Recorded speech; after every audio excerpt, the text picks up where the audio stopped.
Bonjour à tous. Dans cette vidéo, j'avais à cœur de vous partager un petit peu ce que j'ai reçu dans mes temps de méditation de la parole de Dieu lorsque j'ai médité le livre d'Apocalypse. Alors, je précise à nouveau que je ne suis ni pasteur ni enseignante, mais que je partage seulement ce que je reçois, ce qui est sur mon cœur. Alors, en ce qui concerne l'Apocalypse, ou même les choses de la fin des temps, je dois dire que j'ai jamais cherché à me pencher moi-même sur ces choses-là. Ça ne m'a même jamais intéressée. Mais voilà qu'en 2017, quand j'ai vécu cette expérience forte avec le Saint-Esprit dont j'ai déjà parlé dans d'autres vidéos, à ce moment-là, le Seigneur m'a réveillée la nuit pour me dire que l'épouse de Jésus n'est pas prête et que son retour est imminent et très proche. Et cela m'a poussée à intercéder pour l'épouse. Et c'est vrai que quand on a vu arriver la période qui est nommée la crise sanitaire, début 2020, le Saint-Esprit me réveillait la nuit pour me pousser à méditer l'Apocalypse. Alors moi, j'avais pas du tout envie, et j'ai donc commencé par dire au Seigneur, vraiment ça ne m'intéresse pas parce que j'avais déjà une fois lu ce livre et je n'y avais rien compris et ça ne m'intéressait pas. Mais j'ai compris que je devais juste obéir et relire l'Apocalypse en me laissant conduire parce que le Saint-Esprit allait me montrer. Et c'est comme ça que j'ai lu, relu, vraiment très souvent, que j'ai médité ce livre et j'ai commencé à l'aimer. Et alors qu'avant, j'y comprenais vraiment rien du tout. Mais maintenant, c'est vraiment devenu un livre que j'aime beaucoup. Depuis, j'ai écouté bien sûr aussi tous les eschatologues que nous pouvons entendre sur YouTube pour comprendre un petit peu quelles sont les différentes versions de révélations que les uns et les autres ont reçues. Bien sûr, on entend tout et son contraire, c'est vrai, mais je suis persuadée que chacun reçoit des choses très justes du Saint-Esprit, mais que nous pouvons aussi très facilement y mettre des choses de notre humain pour ensuite donner des explications plus rationnelles à ce livre. Je crois de toute façon qu'aucun de nous ne peut recevoir toute la révélation de ce livre, mais chacun juste des choses partielles. Et cela sans doute dans le but de rester à l'écoute tout simplement les uns des autres de ce que les uns et les autres reçoivent. Je crois aussi qu'une révélation n'annule pas forcément une autre révélation, mais au contraire qu'elles peuvent se compléter, un peu comme s'il y avait plusieurs couches de révélation de profondeurs différentes. Et puis je crois aussi que la prophétie peut se comprendre dans plusieurs dimensions de temps et qu'elle n'est pas forcément fermée, figée, ou à comprendre que d'une seule façon non plus là par rapport à tout ce qui est au niveau du temps où elle va se réaliser. Alors pour moi, je comprends qu'une prophétie comme celle du livre d'Apocalypse, elle est inscrite dans l'éternité. Elle est donc comme hors du temps et je pense qu'elle peut s'appliquer partiellement à plusieurs périodes de l'histoire pour finir par se comprendre et se réaliser dans sa globalité à la fin des temps. Je crois aussi que nous ne pourrons jamais comprendre tout le livre d'Apocalypse avant que les événements ne s'accomplissent et que nous ne pouvons que poser des hypothèses de compréhension et continuer de rester à l'écoute de ce qui se passe autour de nous pour réajuster cette compréhension au fur et à mesure, tout en continuant bien sûr à rester ouvert au Saint-Esprit qui va nous donner des révélations encore au fil du temps qui passe. Alors là, je veux te poser la question suivante. Est-ce que ce que toi tu comprends sur les temps de la fin, sur le livre d'Apocalypse, est-ce que c'est lié à des révélations que tu as eues toi-même en méditant la parole de Dieu, ou est-ce que ce sont des choses que quelqu'un t'a enseignées? Alors, je veux juste t'encourager à prendre toi-même la parole de Dieu, à plonger ton regard dans la parole de Dieu et à chercher toi-même, juste avec le Saint-Esprit et avec la méditation et la lecture de ce livre, à chercher à recevoir des confirmations ou non de ce qu'on t'a enseigné. Parce que je crois qu'il est vraiment dangereux de croire que nous avons tout compris. Et souvent, si on pense qu'on a tout compris et que nous, on a raison et que les autres ont tort, ça nous bloque et nous enferme En général, c'est la conséquence de notre ego. C'est d'ailleurs, on voit ce qui s'est produit pour les pharisiens, à qui Jésus a dit en Matthieu 16 au verset 3, « Vous savez discerner l'aspect du ciel, et vous ne pouvez discerner les signes des temps. » Et pourtant, ils étaient là, devant leur Messie. Et ils ne l'ont pas reconnu, malgré toutes les méditations qu'ils ont dû faire, des textes de la Torah, des prophètes, etc., et où tout a été écrit très très clairement quand même par les prophètes. Alors attention, car cela risque de nous arriver aussi si nous restons fermés et si nous ne sommes pas à l'écoute du Saint-Esprit en ces temps de la fin. Donc restons dans cette humilité de nous dire que nous comprenons partiellement les choses et que Dieu nous les révèle partiellement, mais nous pouvons être confiants que lui de toute façon connaît toutes choses et qu'il reste au contrôle de tout. Je n'ai donc pas la prétention d'avoir tout compris et ni d'avoir raison. Moi, mon seul souhait, c'est de vous donner envie de vous plonger vous aussi dans la méditation de la parole de Dieu pour prendre vraiment du plaisir à être connecté à notre Papa Céleste, afin d'admirer à quel point les révélations qu'il nous a données dans sa parole sont extraordinaires. Il aime que nous allions fouiller, chercher, pour mettre ensemble toutes les pièces du puzzle. C'est juste magnifique. Alors, le livre d'Apocalypse nous a sans doute toujours été dépeint comme un livre de la fin du monde, avec un grand focus mis sur toutes les catastrophes naturelles, qui vont être naturelles et pas naturelles d'ailleurs, qui vont être destructrices pour la planète. Alors, c'est en tout cas, ça c'est ce que le monde nous en dit. Mais quand vous ouvrez ce livre, la première chose que vous voyez, c'est que le mot Apocalypse veut dire révélation. C'est parce que ce livre révèle Jésus, le Messie. C'est écrit dès le chapitre 1 au verset 1. Révélation de Jésus-Christ. Christ veut dire Messie. Dans la version de Chouraki, on peut lire découvrement de Yeshua, le Messie. Juste le début, la première phrase, en fait, c'est juste extraordinaire comme message. En fait, ce message, c'est le temps du découvrement de Yeshua, le Messie, au monde entier. Ça veut dire que le temps de l'existence de la planète Terre, avec le diable comme prince de ce monde, arrive à sa fin. Alors, tel que moi je comprends la parole, 1000 ans valent un jour. Je m'appuie sur Psaume 90 au verset 4, car 1000 ans sont à tes yeux comme le jour d'hier, quand il n'est plus, et comme une veille de la nuit. Ou 2 Pierre 3 au verset 8, mais il est une chose, bien-aimée, que vous ne devez pas ignorer, c'est que devant le Seigneur, un jour est comme 1000 ans, et 1000 ans sont comme un jour. Donc ce temps du règne du diable comme prince de ce monde aura duré près de 6000 ans, car 6 jours font 6000 ans. Alors on sait très bien que sur le calendrier juif, nous sommes en l'an 5783, me semble-t-il. Voilà, mais les calendriers ont tous été falsifiés, donc le décompte qui est le décompte de Dieu n'est pas juste à ce jour-là. Moi, je crois vraiment que ce qui a été dit dans Psaume 90, verset 4 et dans 2 Pierre 3, verset 8, je crois vraiment que ça s'applique à la lettre et que notre monde arrive à ces 6000 ans.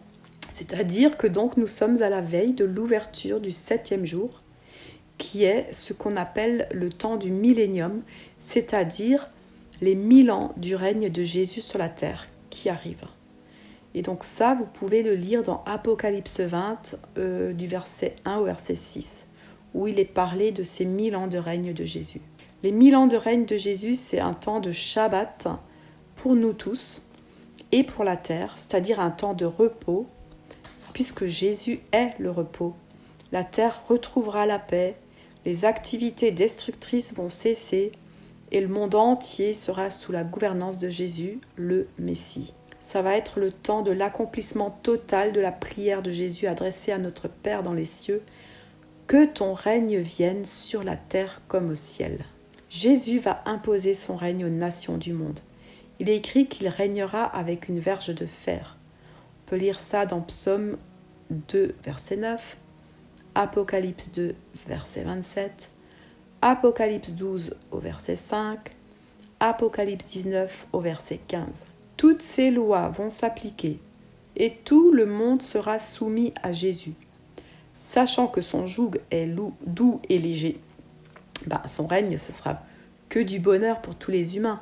Alors il est écrit aussi que Jésus régnera avec ses élus, et son règne, ce sera l'aboutissement de ce que les êtres humains sur la terre auront cherché à obtenir sans Dieu et sans jamais le trouver. C'est le bonheur suprême. Seul Jésus, le Messie, pourra offrir un règne de gloire à l'humanité entière.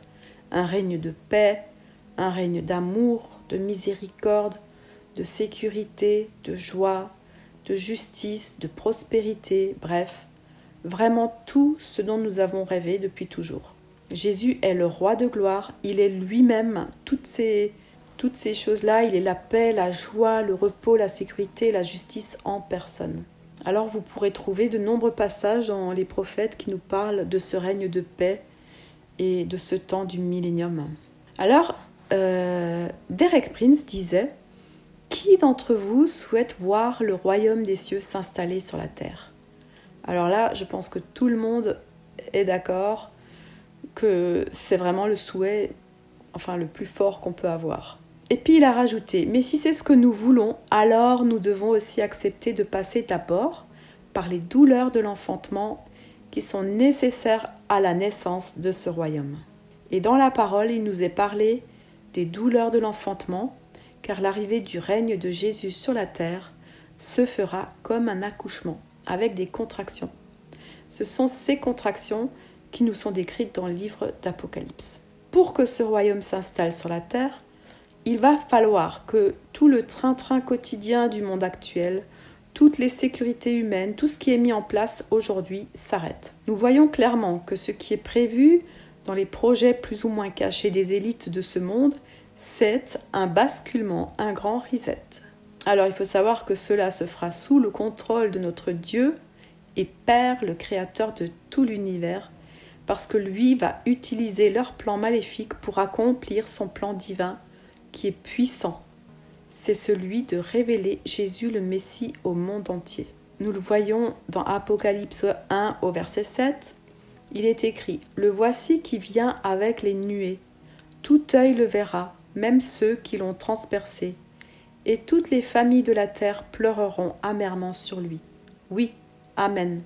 Je suis l'alpha et l'oméga, dit le Seigneur Dieu, celui qui est, qui était et qui vient, le Tout-Puissant. » Le but de ce qui est en train d'arriver sur notre monde est de provoquer un tri des êtres humains qui vont être séparés en deux catégories, le blé et l'ivraie, c'est-à-dire les justes et les méchants. Chacun va devoir faire un choix clair pour sa vie. Il faut savoir que aussi fort que seront les ténèbres, d'autant plus fort sera la lumière.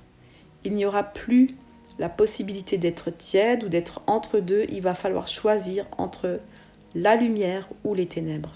Aussi, le péché va arriver à son comble, jamais vu encore jusqu'à aujourd'hui, tout comme la gloire de Dieu va devenir visible comme jamais auparavant. Je crois vraiment que ce temps de séparation est arrivé. Depuis que nous sommes rentrés en 2020 dans cette période appelée la crise sanitaire, on a l'impression que tout s'accélère et que tout se met en place sur la terre pour cette séparation du blé et de l'ivraie. Alors je vais commencer à vous partager ce que j'ai reçu en ce qui concerne l'ouverture des sceaux. Lorsque j'ai commencé à lire l'ouverture des sceaux, il m'a semblé entendre le Saint-Esprit me dire « Les sceaux sont en train de s'ouvrir ».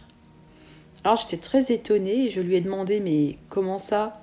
Ils sont en train de s'ouvrir, alors ça veut dire que les 7 ans de tribulation ont commencé ?» Car moi j'avais toujours cru comprendre que ce livre d'Apocalypse s'accomplirait sur une période de 7 ans. Mais là, j'entends le Saint-Esprit me dire « Mais où est-ce que tu vois écrit que les sceaux s'ouvrent avec un décompte de 7 ans ?» En fait, c'est juste ce que j'avais reçu par des enseignements. Et le Saint-Esprit me demande, mais as-tu déjà vu un rouleau scellé par des sceaux ? Est-ce que les sceaux qui tiennent ce rouleau fermé sont de la même valeur que ce qui est écrit dans ce rouleau ? Alors on va dire que l'ouverture des sceaux est forcément nécessaire pour accéder et lire ce qui est écrit dans le rouleau. Moi, il m'a donc semblé comprendre que les sceaux sont le début des douleurs de l'enfantement, la préparation de tout ce qui va arriver.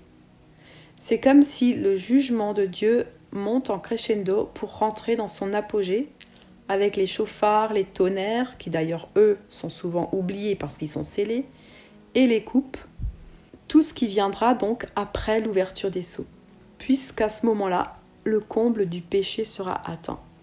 Alors toutes ces choses-là sont contenues dans le rouleau, mais on voit que sur le rouleau, il y a des seaux qui sont, eux, pour le moment, fermés. Et nous voyons que ce qui est sur le rouleau n'est pas ce qui est dans le rouleau. Aussi, nous voyons qu'après l'ouverture du 7e sceau, il y a dans le ciel un silence. On vous lit ça dans Apocalypse 8 au verset 1. Quand il ouvre le sceau, le 7e, survient le silence dans le ciel, environ une demi-heure. Alors là, il semble que lorsque le 7e sceau s'ouvre, tout le monde retient son souffle, quelque chose de solennel se passe. Et ce moment pourrait simplement être le temps pris pour dérouler le rouleau sur lequel sont écrites les paroles du jugement prononcées par Dieu. Je comprends alors que tout ce qui se passe avant ce moment, l'ouverture des différents sceaux, pourrait correspondre à un temps de préparation, de mise en place de tout ce qui va arriver ensuite. Et lorsque nous nous penchons sur les sceaux, nous voyons deux types de sceaux. Il y a les 4 premiers qui délivrent chacun un cheval lancé par les 4 êtres vivants qui sont autour du trône. Puis il y a les 3 derniers sceaux qui nous dévoilent le but finalement de ce temps de trouble qui arrive sur la terre. Le but étant la grande moisson finale. Alors voyons les sceaux qui libèrent les chevaux. Lorsque je lis ce passage d'Apocalypse 6 du verset 1 à 8, cela me fait penser au discours de Jésus dans Matthieu 24 ou dans Luc 21.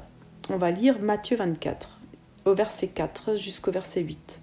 Jésus leur répondit : « Prenez garde que personne ne vous séduise, car plusieurs viendront sous mon nom, disant : C'est moi qui suis le Christ, et ils séduiront beaucoup de gens. Vous entendrez parler de guerre et de bruit de guerre, gardez-vous d'être troublés, car il faut que ces choses arrivent. Mais ce ne sera pas encore la fin. Une nation s'élèvera contre une nation, et un royaume contre un royaume, et il y aura en divers lieux des famines et des tremblements de terre. Tout cela ne sera que le commencement des douleurs. » Et puis, on lit dans Luc 21, versets 8 à 11, Jésus répondit : « Prenez garde que vous ne soyez séduits, car plusieurs viendront en mon nom disant : C'est moi, et le temps approche. Ne les suivez pas.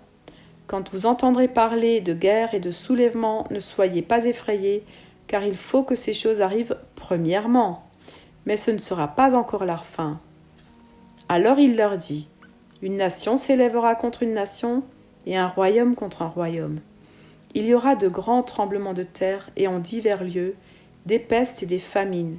Il y aura des phénomènes terribles et de grands signes dans le ciel. » Alors si on voit le discours de Jésus, on distingue plusieurs phases. La tromperie, la guerre, la famine et les catastrophes naturelles. Alors prenons Apocalypse, parce que dans Apocalypse, avec l'ouverture des sceaux, nous voyons que c'est l'agneau qui ouvre chaque sceau, car il est le seul digne de les ouvrir. Et c'est parce que Jésus est mort, qu'il a donné sa vie pour nous, qu'il s'est offert comme un agneau qui a été immolé pour nous. En fait, les sceaux peuvent être ouverts par lui seul pour nous permettre d'accéder à nouveau à l'arbre de la vie. C'est par lui, par sa mort et sa résurrection, qu'un nouveau chemin est ouvert pour chacun des êtres humains pour retrouver l'accès au jardin d'Éden, concrétisé par la venue du royaume, du règne de gloire de Jésus.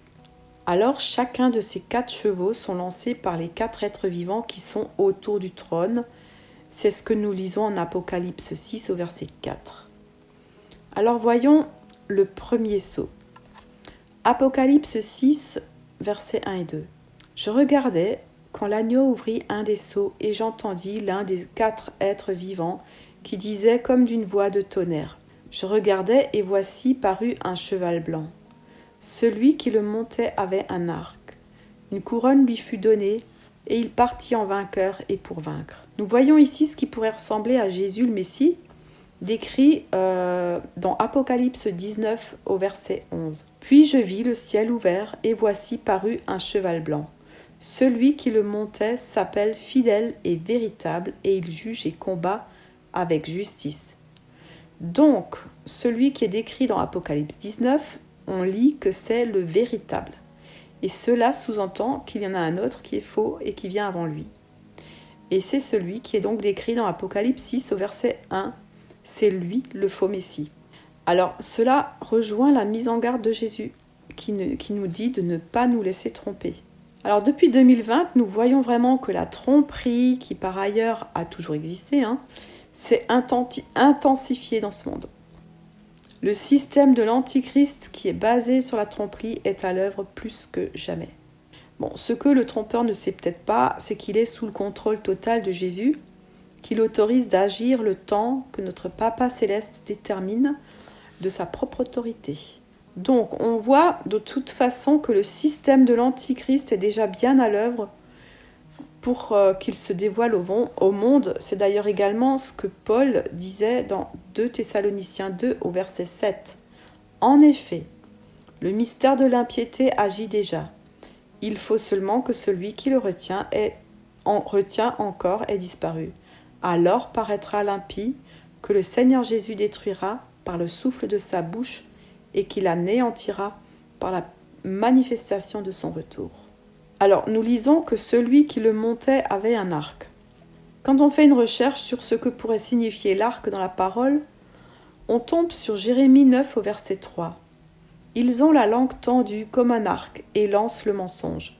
Ce n'est pas par la vérité qu'ils sont puissants dans le pays, car ils vont de méchanceté en méchanceté, et ils ne me connaissent pas, dit l'Éternel. Donc nous voyons que l'arc, c'est le mensonge, c'est le trouble, c'est la méchanceté. Il est aussi écrit, donc on a lu qu'une couronne lui a été donnée. Nous voyons que Jésus aussi a une couronne, dans Apocalypse 14 au verset 14. « Je regardais, et voici, il y avait une nuée blanche, et sur la nuée était assis quelqu'un qui ressemblait à un fils d'homme, ayant sur sa tête une couronne d'or, et dans sa main une faucille tranchante. » Si vous faites une recherche de ce que pourrait signifier la couronne dans la parole, nous voyons qu'elle représente l'épouse. Proverbe 12, verset 4. Une femme vertueuse est la couronne de son mari. Ésaïe 62 au verset 3. Tu seras une couronne éclatante dans la main de l'Éternel, un turban royal dans la main de ton Dieu. Donc la couronne représente l'épouse. Jésus est couronné de son épouse, l'Église fidèle. Cela nous montre que l'Antichrist, imitant le Messie, sera lui aussi couronné par la fausse Église, l'Église tiède, l'Église infidèle, la prostituée, cette religion mondiale qui se met en place d'ailleurs actuellement. Vous avez sans doute entendu parler de la maison d'Abraham qui vient d'être inaugurée début février à Abu Dhabi. On dit que c'est le symbole de la tolérance religieuse. Donc c'est un endroit où se regroupent les 3 grandes religions mondiales. Donc on voit bien que le système de l'Antichrist est bien à l'œuvre, ainsi que cette religion mondiale qui se prépare. Alors le deuxième sceau. Apocalypse 6, versets 3 et 4. Quand il ouvrit le second sceau, j'entendis le second être vivant qui disait « Viens !» Et il sortit un autre cheval roux. Celui qui le montait reçut le pouvoir d'enlever la paix de la terre, afin que les hommes s'égorgeassent les uns les autres. Et une grande épée lui fut donnée. J'ai constaté qu'avec ce qu'on appelle la crise sanitaire, la paix mondiale a disparu de la terre. J'ai eu l'impression qu'il y a eu comme un tournant. Et c'est la première fois que quelque chose à cette échelle mondiale provoque autant de peur. Il y a eu tant de suicides depuis que on voit les gens qui sont vraiment en insécurité. Et même si on nous fait croire que tout est fini, nous voyons que la peur demeure. Et depuis, nous voyons également que les conflits dans le monde sont en augmentation. Et on peut reprendre les paroles de Jésus, puisque Jésus nous avait annoncé tout ça. Nous sommes donc dans ce temps où nous voyons une nation s'élever contre une nation, Il y a tant de conflits intenses qui sont nés à droite à gauche et chacun se vante de sa puissance militaire, nucléaire, etc.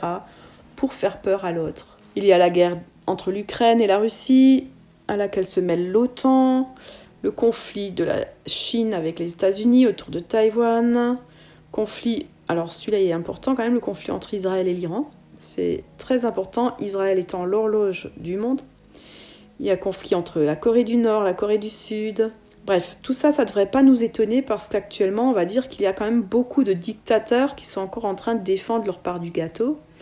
Or, si nous lisons dans Apocalypse, il devrait y avoir plus qu'une seule personne, l'Antichrist, qui devra régner sur la terre. Un gouvernement mondial avec un seul gouverneur. Donc, ça veut dire qu'il va falloir faire du ménage avant qu'il puisse s'installer. On lit « Une grande épée lui fut donnée ». Cette épée me fait penser à l'épée de Hébreux 4, verset 12. « Car la parole de Dieu est vivante et efficace, plus tranchante qu'une épée quelconque à deux tranchants, pénétrante jusqu'à partager âme et esprit, jointure et moelle. Elle juge les sentiments et les pensées du cœur. » Alors je comprends que durant ce temps de conflit, moi je comprends que c'est un temps de séparation, de tri, qui est là actuellement, entre ceux qui suivent le monde et ceux qui suivent Jésus. Voilà, nous lisons ensuite le 3e sceau. Apocalypse 6 au verset 5. Quand il ouvrit le 3e sceau, j'entendis le 3e être vivant qui disait « Viens !» Je regardai et voici parut un cheval noir. Celui qui le montait tenait une balance dans sa main.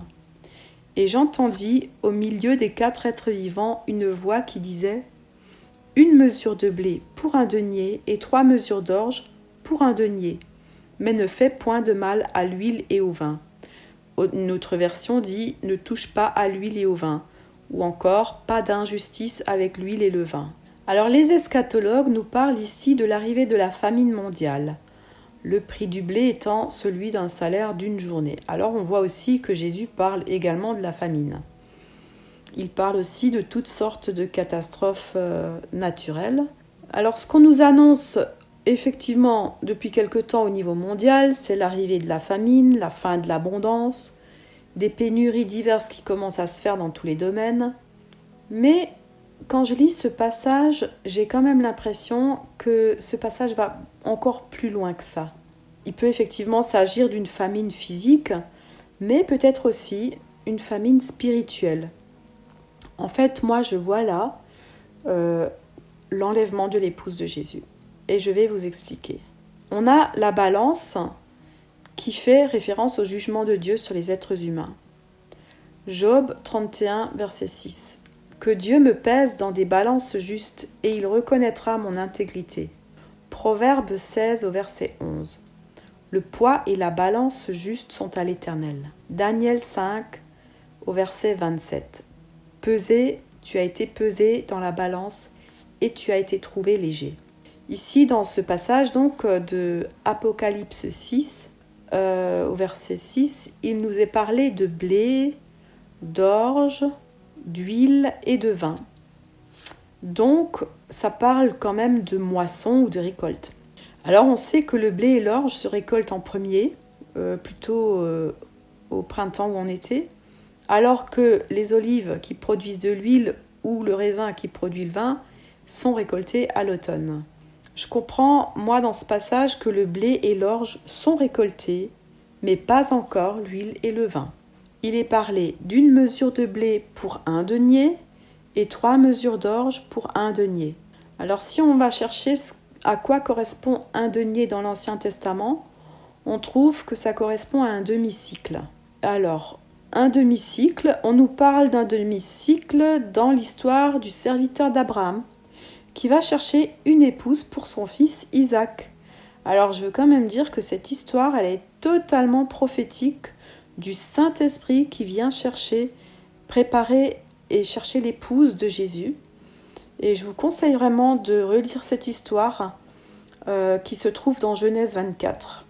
Alors l'endroit où il est parlé du demi-cycle, c'est Genèse 24 au verset 22. « Quand les chameaux eurent fini de boire, l'homme prit un anneau d'or du poids d'un demi-cycle. » Alors, à cette à cette époque, je ne sais pas si cet anneau d'or est un anneau qu'on met au doigt ou si on le met au nez ou je ne sais pas, enfin voilà. Mais est-ce que ça pourrait être une alliance? Je ne sais pas. Ensuite, on lit aussi dans Exode 30 au verset 12 à 13. Lorsque tu compteras les enfants d'Israël pour en faire le dénombrement, chacun d'eux payera à l'Éternel le rachat de sa personne, afin qu'il ne soit frappé d'aucune plaie lors de ce dénombrement. Voici ce que donneront tous ceux qui seront compris dans le dénombrement. Un demi-cycle selon le cycle du sanctuaire, qui est de 20 guéras. Un demi-cycle sera le don prélevé pour l'Éternel. Donc on voit ici que chacun devait payer un demi-cycle pour racheter sa personne. C'était donc une des lois que Dieu a données à Moïse. Ensuite, si on cherche le mot denier, on va tomber dans la parabole des ouvriers de la dernière heure qu'on trouve dans Matthieu 20 au verset 2 à 13. Donc là, il est parlé des ouvriers qui reçoivent tous un denier pour leur journée de travail, qu'ils aient travaillé toute la journée ou juste une heure. Donc moi, ça me fait vraiment penser à l'enlèvement des morts et des vivants en Jésus, de tous ceux qui croient en lui, car certains leur ont servi durant des années et des années, alors que d'autres peut-être seulement depuis 15 jours, mais tous seront enlevés au même prix, celui du rachat de Jésus à la croix. Et au sujet de l'huile et du vin, qui sont la récolte d'automne, alors l'huile, ça pourrait être ceux qui recevront la révélation de Jésus comme leur sauveur et Seigneur durant la grande tribulation, parce que l'huile fait référence à l'olive qu'on presse, donc la mort à soi-même, au fait d'être prêt à mourir pour Jésus. Et donc, moi je comprends que ce sont ceux qui vont mourir martyrs, donc qui feront partie de cette dernière grande récolte. Et le vin pourrait être la récolte de ceux qui vont remplir les coupes de la colère de Dieu, comme c'est décrit dans Apocalypse 14 au verset 19 et 20. Nous lisons « L'ange jeta sa faucille sur la terre. Il vendangea la vigne de la terre et versa cette vendange dans la grande cuve de la colère de Dieu. Le raisin fut écrasé dans la cuve à l'extérieur de la ville. Du sang en sortit et monta jusqu'aux morts des chevaux sur une étendue de 300 km. » Alors pour les moissons de l'huile et du vin, ça pourrait correspondre à ce qui est écrit dans Apocalypse 14, du verset 14 au verset 20, donc je vous laisse lire. Alors lorsqu'on relit le passage du 3e sceau, on voit que c'est la seule fois où quelqu'un d'autre parle de plus que l'être vivant qui va dire « viens ». Parce que c'est écrit que le 4e être vivant va dire « viens ». Mais on lit dans Apocalypse 6, 6 « Et j'entendis au milieu des 4 êtres vivants une voix qui disait « une mesure de blé pour un denier, 3 mesures d'orge pour un denier, mais ne fais point de mal à l'huile et au vin. » Donc cette voix vient du milieu des 4 êtres vivants. Qui se trouve au milieu des 4 êtres vivants?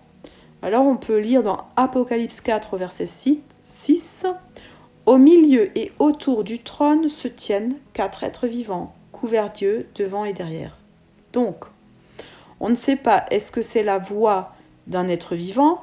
Au milieu, il y a aussi le trône. Est-ce que c'est la voix de Jésus, de Dieu le Père? Alors, toujours est-il que je pense qu'il y a quelque chose de très particulier dans ce qui se passera quand ce cheval-là sera lancé. Et puis ensuite, nous avons le 4e sceau, Apocalypse 6 au verset 7. Quand il ouvrit le 4e sceau, j'entendis la voix du 4e être vivant qui disait « Bien ». Je regardais, et voici parut un cheval d'une couleur pâle. Celui qui le montait se nommait la mort. Et le séjour des morts l'accompagnait. Le pouvoir leur fut donné sur le quart de la terre pour faire périr les hommes par l'épée, par la famine, par la mortalité et par les bêtes sauvages de la terre. Alors certaines traductions parlent ici aussi de mort par la peste. Alors souvent, quand on fait référence à l'enlèvement, on a tendance à dire qu'une fois que l'épouse de Jésus est partie, c'est-à-dire que le jour où glisse fidèle sera enlevé, il y aura un vide, il y aura des ténèbres qui vont s'abattre sur la terre. Et cela nous semble tellement évident, car c'est elle qui retient le mal de se propager. C'est également ce qu'on peut comprendre quand on lit 2 Thessaloniciens 2 du verset 6 et 7 que nous avons déjà lu avant, mais je vous le relis. Et maintenant, vous savez ce qui le retient, afin qu'il ne paraisse que lorsque le moment sera venu pour lui. Il s'agit là de l'Antichrist. En effet, le mystère de l'impiété agit déjà. Il faut seulement que celui qui le retient encore ait disparu. Donc on comprend ici que le comble du péché et de tout ce qui est antichristique pourra s'installer seulement lorsque l'épouse aura été enlevée. Alors, cela se confirme donc ici si nous considérons que l'enlèvement de l'épouse ait lieu lors de l'ouverture du 3e sceau, parce qu'au 4e sceau, la mort va s'abattre sur la terre entière et tuer 1/4 de la population. Les ténèbres seront palpables sur la terre, l'épouse de Jésus ayant été comme un paratonnerre jusque-là pour empêcher les ténèbres de prendre leur place. Toutes les guerres que nous voyons qui sont en train de se préparer et qui sont retenues, et particulièrement la 3e guerre mondiale ou peut-être celle de Gog et Magog, toutes ces guerres pourraient alors éclater. On voit la famine qui va faire mourir beaucoup de gens, des épidémies, des catastrophes naturelles. Alors ce qui est appelé les bêtes sauvages de la terre, il semblerait que ça puisse faire référence aux démons, parce que d'après ce que j'ai entendu de l'interprétation des rabbins de la Torah, eux disent que les bêtes sauvages de la terre, ce sont des démons. Et on le lit de toute façon, après dans l'Apocalypse, on voit qu'il y a des démons qui envahissent la terre. Alors la puissance des ténèbres sera à ce moment-là comme jamais vue auparavant. Le diable aura tout pouvoir pour agir, bien sûr, toujours dans la limite de ce que Dieu lui permettra. Voilà, après ces 4 sceaux, il y a les 3 prochains sceaux qui ne sont plus en lien avec un être vivant. Mais j'y vois là la mise en place de tout ce qui va arriver durant le temps de la grande tribulation qui va s'installer sur la terre. C'est comme si on nous prépare déjà le tableau et après on rentrera plus dans les profondeurs avec les détails. On voit qu'il y a au début une grande persécution avec tous ceux qui vont mourir car ils resteront fidèles à Jésus. Il y a ensuite ceux qui vont se cacher car ils comprennent que le jour de la colère de l'agneau est arrivé. À noter quand même qu'ils vont se cacher mais ils ne se repentent pas. Ensuite on voit aussi les Juifs qui sont marqués du sceau de Dieu et on voit une grande récolte d'une foule très nombreuse dans le ciel. Donc, voyons le 5e sceau. Apocalypse 6 au verset 9 et jusqu'à 11. Quand il ouvrit le 5e sceau, je vis sous l'autel les âmes de ceux qui avaient été immolés à cause de la parole de Dieu et à cause du témoignage qu'ils avaient rendu. Ils crièrent d'une voix forte en disant « Jusqu'à quand, Maître saint et véritable, tardes-tu à juger et à tirer vengeance de notre sang sur les habitants de la terre ?» Une robe blanche fut donnée à chacun d'eux, et il leur fut dit de se tenir en repos quelque temps encore jusqu'à ce que fût complet le nombre de leurs compagnons de service et de leurs frères qui devaient être mis à mort comme eux. Alors là, nous voyons que ce sont les martyrs qui viennent de la grande tribulation. Nous voyons qu'ils sont sous l'autel et qui doivent attendre d'être tous au complet. Ce 5e sceau qui s'ouvre pourrait vraiment correspondre au début de la grande tribulation et donc de la récolte des martyrs. C'est-à-dire que dès lors qu'un martyr meurt, on voit ici qu'il monte au ciel et qu'il attend sous l'autel du tabernacle céleste. En tout cas, on comprend qu'une partie des êtres humains sur la terre seront fidèles au Seigneur et devront alors mourir pour lui. C'est aussi ce qui correspond à ce qui est écrit dans Apocalypse 13 au verset 7. Il lui fut permis, là il est parlé de la bête, de faire la guerre aux saints et de les vaincre. Donc moi je comprends dans ça que les saints de ce temps, de la grande tribulation, vont tous mourir martyrs. Ce sont eux que nous voyons Se rassembler dans les cieux, c'est cette foule qui est venue de toutes les nations. Je comprends aussi que lorsque les coupes de la colère de Dieu seront versées sur la terre, il n'y aura plus de saints, car ils peupleront le ciel. Et les coupes de la colère ne seront donc déversées que sur ceux qui resteront à ce moment-là sur la terre, et tous blasphémeront. Mais on verra cela dans une autre vidéo. Ensuite, on voit le 6e sceau. Apocalypse 6, du verset 12 au verset 17. Je regardais quand il ouvrit le 6e sceau, et il y eut un grand tremblement de terre. Le soleil devint noir comme un sac de grains. La lune entière devint comme du sang. Et les étoiles du ciel tombèrent sur la terre, comme lorsqu'un figuier secoué par un vent violent jette ses figues vertes. Le ciel se retira comme un livre qu'on roule, et toutes les montagnes et les îles furent remuées de leur place. Les rois de la terre, les grands, les chefs militaires, les riches, les puissants, tous les esclaves et les hommes libres se cachèrent dans les cavernes et dans les rochers des montagnes. Et ils disaient aux montagnes et aux rochers, « Tombez sur nous et cachez-nous devant la face de celui qui est assis sur le trône et devant la colère de l'agneau, car le grand jour de sa colère est venu. Qui peut subsister ?» Nous voyons ici donc la description de catastrophes naturelles qui ne semblent d'ailleurs pas provoquer la repentance des hommes, mais plutôt la peur, parce qu'ils vont se cacher, et ils reconnaissent que le grand jour de l'Éternel est arrivé. Toutes les choses qui sont décrites ici sont des catastrophes naturelles qui peuvent effectivement se produire concrètement, tremblements de terre puissants, météorites qui tombent, etc. Mais je comprends encore autre chose ici. Les étoiles du ciel qui tombent sur la terre peuvent aussi être des démons, des anges déchus, qui tombent du 2e ciel pour être envoyés sur la terre. C'est comme quand il est écrit que le ciel se retire et s'enroule comme un volume.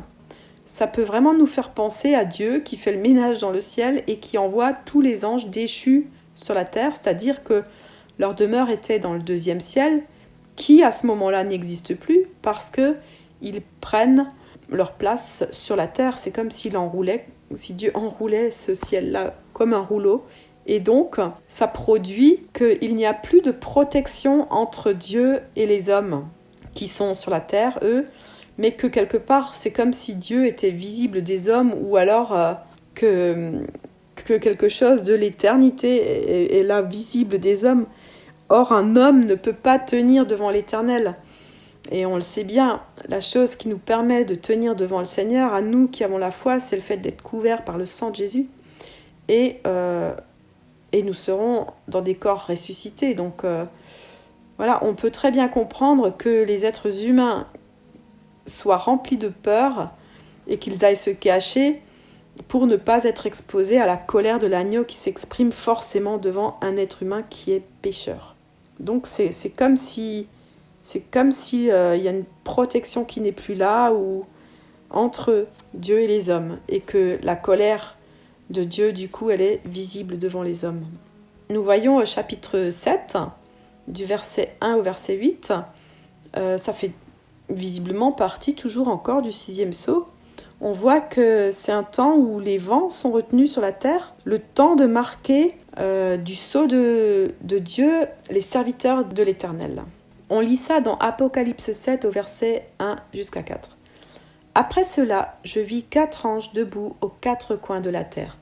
Ils retenaient les 4 vents de la terre, afin qu'ils ne soufflent pas de vent ni sur la terre, ni sur la mer, ni sur aucun arbre. Et je vis un autre ange qui montait du côté du ciel levant, et qui tenait le sceau du Dieu vivant. Il cria d'une voix forte aux 4 anges qui avaient reçu le pouvoir de faire du mal à la terre et à la mer. Ne faites pas de mal à la terre, ni à la mer, ni aux arbres, avant que nous ayons marqué d'une empreinte le front des serviteurs de notre Dieu. Puis j'entendis le nombre de ceux qui avaient été marqués de cette empreinte. Ils étaient 144 000 de toutes les tribus d'Israël. Voilà, donc là nous voyons comme si la tempête de la suite des événements qui vont arriver, elle est retenue. C'est comme si avant que la colère de l'Éternel s'abatte sur la terre, il y a encore un temps de préparation du peuple fidèle à Dieu. Et on voit ici qu'il et on nous dit qu'il est composé de 144 000 personnes des 12 tribus d'Israël. Alors, est-ce que c'est un chiffre symbolique? Est-ce que c'est un chiffre réel? Franchement, je ne sais pas. Ce qui est sûr, c'est que ce sont des codes de Torah qui sont derrière tous ces chiffres. J'ai entendu Jacques Collin prêcher par rapport à ces choses-là et c'est très intéressant tout ce qu'il dit. En tout cas, moi, je n'ai pas de révélation particulière par rapport à tout cela. Je ne me suis pas penchée là-dessus. Alors, si vous vérifiez le nom des 12 tribus d'Israël, vous verrez qu'il n'y a pas la tribu de Dan. Alors, dans certains commentaires, j'ai lu que c'est parce qu'il était coupable d'idolâtrie importante. Bon, j'ai pas cherché plus loin non plus. À la place de cette tribu, on voit que c'est la tribu de Manassé, qui est donc le fils aîné de Joseph.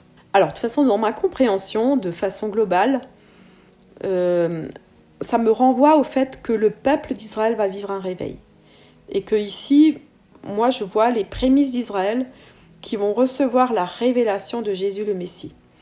Je comprends qu'un réveil va partir d'Israël et que ce réveil aura pour but d'appeler encore une dernière fois à la repentance tous les êtres humains de la planète. Je mets ce passage en lien avec ce qui est décrit dans Apocalypse 11, mais je vous en parlerai dans une prochaine vidéo. Ensuite, Jean nous décrit dans Apocalypse 7 au verset 9 jusqu'au verset 17, on y voit la récolte massive qui a lieu, on y voit toute la foule nombreuse qui se retrouve debout devant le trône. C'est la dernière grande moisson qui vient de la grande tribulation. Et comme c'est indiqué dans Apocalypse 7 au verset 13, l'un des anciens prit la parole et me dit « Ceux qui sont habillés d'une robe blanche, qui sont-ils et d'où sont-ils venus ?» Verset 14, je lui répondis « Mon Seigneur, tu le sais ?» Il me dit alors « Ce sont ceux qui viennent de la grande tribulation. Ils ont lavé leurs robes, ils l'ont blanchi dans le sang de l'agneau. » Donc on voit bien ici que ce sont les martyrs que nous avons vus lors de l'ouverture du 5e sceau. Nous voyons ici que Jean a eu la révélation de ce qu'ils vont devenir. Cette foule qui vient remplir les cieux durant la grande tribulation, c'est pas l'épouse de Jésus, parce que remarquez la position de la foule. Apocalypse 7 au verset 9. Après cela, je regardais et je vis une foule immense que personne ne pouvait compter. C'étaient des hommes de toute nation, de toute tribu, de tout peuple, de toute langue. Ils se tenaient debout devant le trône et devant l'agneau, habillés de robes blanches, des feuilles de palmier à la main.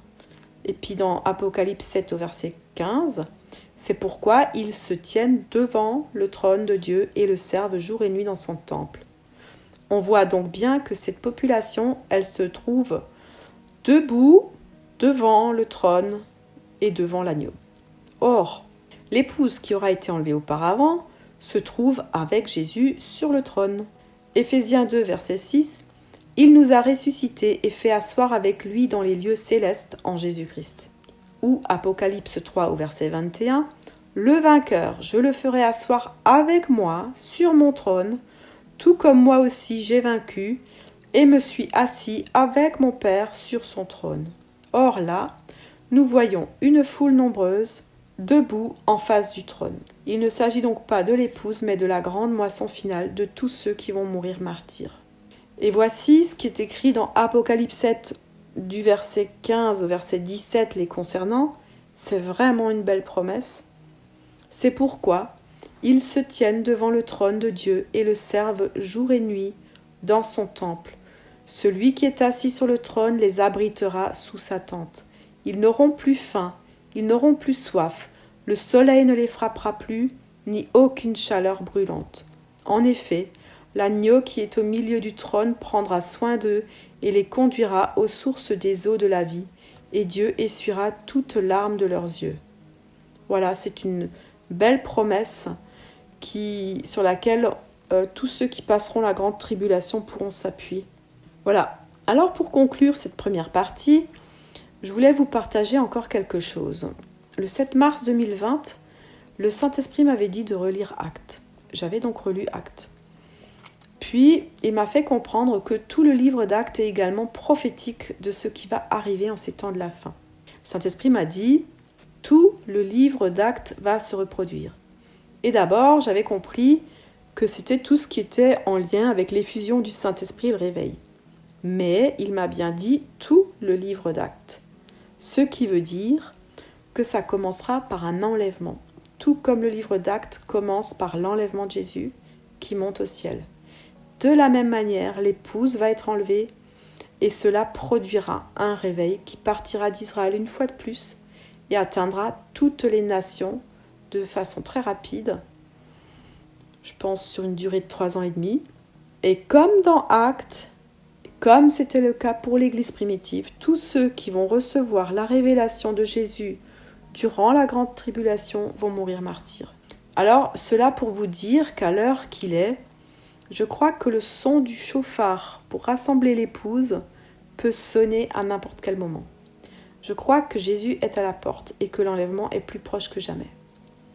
Que chacun puisse juste se tenir prêt, faire encore les œuvres que le Seigneur a préparées d'avance pour chacun, proclamer l'Évangile, se tenir prêt, se tenir dans la joie et continuer de fixer son regard sur Jésus.